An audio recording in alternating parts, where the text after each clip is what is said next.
की माझ्या आया बहिणींनी मला आमदार केलं, या जीवापाड सहकाऱ्यांनी माझ्या पाठीमागे खंबीर साथ दिली, हे कधी मी विसरू शकत नाही। आणि निवडणुकीतला शेवटचा मुद्दा सांगतो, आया बहिणींना सांगितलं होतं तुम्ही मला पुन्हा आमदार म्हणून काम करण्याची संधी द्या। आता माझा करता करविता माझा फायनान्सर मागे बसलेले आहेत, उद्या घराच्या बाहेर नाही काढलं म्हणजे बरं।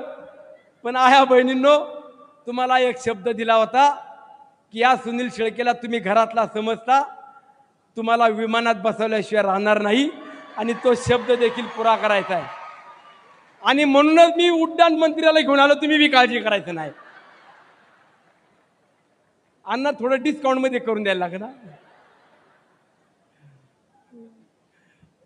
मी खरोखर आज मला सर्वजण आशीर्वाद द्यायला व्यासपीठावरील मान्यवर, माझे वडीलधारी आया बहिणी वाड्यापाड्यावरून गावागाड्यातून आले, मी पुन्हा एकदा आपल्या सर्वांचं स्वागत करतो।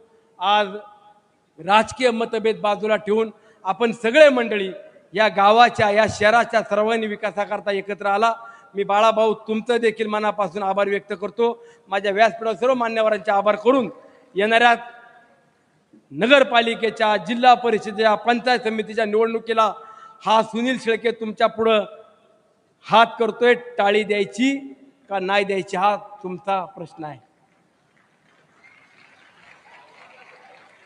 माझी तयारी आहे की मला गावागावात कुठेही संघर्ष नको, गावागावामध्ये कुठे मतभेद नको, गावागावामध्ये कुठे गटातटाचं राजकारण नको, हीच माझी माफक अपेक्षा आहे।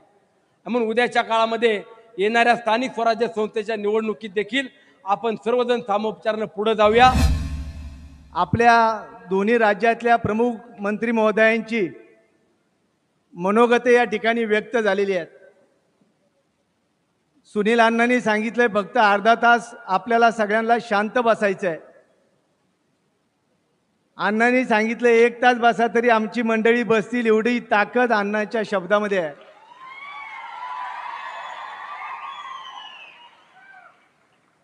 म्हणून तर मला बोलायला उभं केलंय ना। मित्रांनो, आज ज्या तळेगावच्या वास्तूचं उद्घाटन होत आहे, आपल्या सर्वांना माहिती आहे की 40 वर्षापूर्वी आदरणीय नथुभाऊ वेगळे पाटील यांनी या इमारतीचं काम त्या ठिकाणी केलं। आप्पा आणि मुरलीधर अण्णा, आपण या ठिकाणी व्यासपीठावर आहात।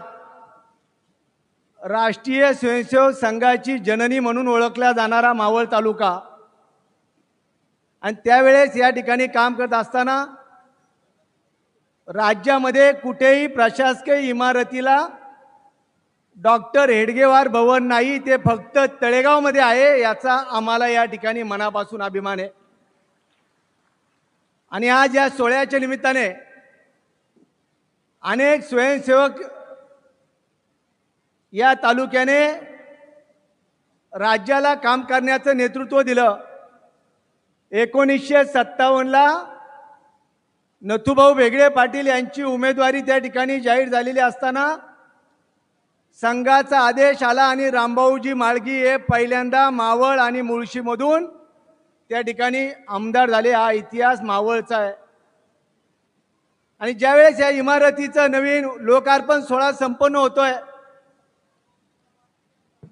सुनील अण्णा हे त्यावेळेस नगरसेवक होते, उपनगराध्यक्ष होते,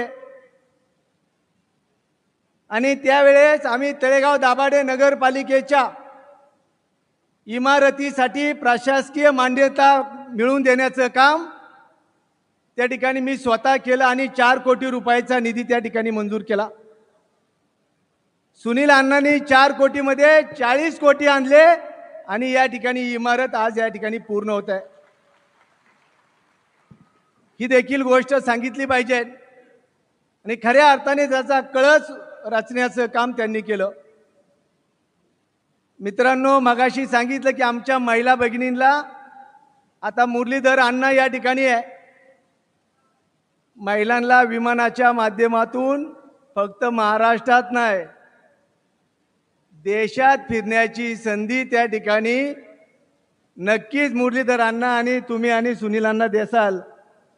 पण आमची विनंती आहे, परदेशात बी आमच्या महिला भगिनींना त्या ठिकाणी प्रवास करायची संधी मिळाली पाहिजे. नको का प्रवास?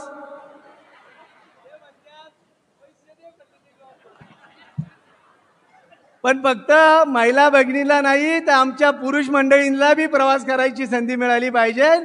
तुम्हाला वाटतं का ना आम्हालाही प्रवास करता यावा? पण हे करत असताना आज मुरलीधर अण्णा आलेले आहेत. अण्णा तळेगावचा इतिहास दाभाडे सरकारांनी लिहिलेला आहे. पहिल्या सरसेनापती उमाबाई साहेब दाभाडे या ठिकाणी त्या ठिकाणी त्यांना पदवी मिळाली. आणि तळेगाव स्टेशन जे जंक्शन रेल्वे स्टेशन आहे त्या तळेगाव स्टेशनच्या रेल्वे जंक्शनला आपण आणि आप्पा बारणे यांनी तळेगाव दाभाडे रेल्वे स्टेशनचं नामकरण त्या ठिकाणी करावं अशा पद्धतीची मागणी आजच्या कार्यक्रमाच्या निमित्ताने आपण करतो. तो प्रस्ताव केंद्रीय रेल्वे मंत्र्यांकडे त्या ठिकाणी गेलेला आहे. रावसाहेब दानवे पाटील यांनी त्या संदर्भातला अहवाल मागितलेला होता. पण आज आपण या ठिकाणी उपस्थित आहात. तळेगाव स्टेशनच्या रेल्वे स्टेशनला तिसऱ्या ट्रॅकचं काम अण्णा तुम्ही आणि आप्पा प्रयत्न करून त्या ठिकाणी करताय. पण त्याचबरोबर आमच्या दाभाडे घराण्याचा सन्मान वाढवायचा असेल तर तळेगाव दाभाडे रेल्वे स्टेशनचं नामकरण देखील त्या ठिकाणी झालं तर खऱ्या अर्थाने मावळचा सन्मान त्या ठिकाणी झाल्यासारखं आम्हाला वाटेल. तो त्या ठिकाणी आपण निर्णय करावा ही देखील मागणी आजच्या कार्यक्रमाच्या निमित्ताने करतो. इंद्रायणी नदी सुधार प्रकल्प, पवना नदी सुधार प्रकल्प याला देखील मोठ्या प्रमाणात केंद्राच्या निधीची मागणी आहे. हे करत असताना तळेगाव दाभाडे नगरपालिका आणि तालुक्याच्या निवडणुका आहेत. सुनील अण्णांनी सांगितलं की आम्ही एक हात पुढे करतो. सुनील अण्णा तुम्ही एक हात पुढे करा, आम्ही दोन्ही हात पुढे करतो. संपूर्ण मावळ तालुका आपण बिनविरोध करून दाखवण्याचं काम करू. मनोज येवले कुठे आहे का? मागे आहे का? आणि नितीन मुरे, गणेश शेठ खाली आहे का? जेवढा त्या ठिकाणी इलेक्शनला खर्च करायचा आहे त्याच्याऐवजी तो आमच्या महिला भगिनींच्या विमान प्रवासाला आपण देऊ आणि तालुक्याची निवडणूक बिनविरोध करू. हा नवीन इतिहास आपण सर्वांनी निर्माण करण्याचं काम करू. आपल्या सर्वांना शुभेच्छा देतो आणि थांबतो. धन्यवाद. जय हिंद, जय महाराष्ट्र.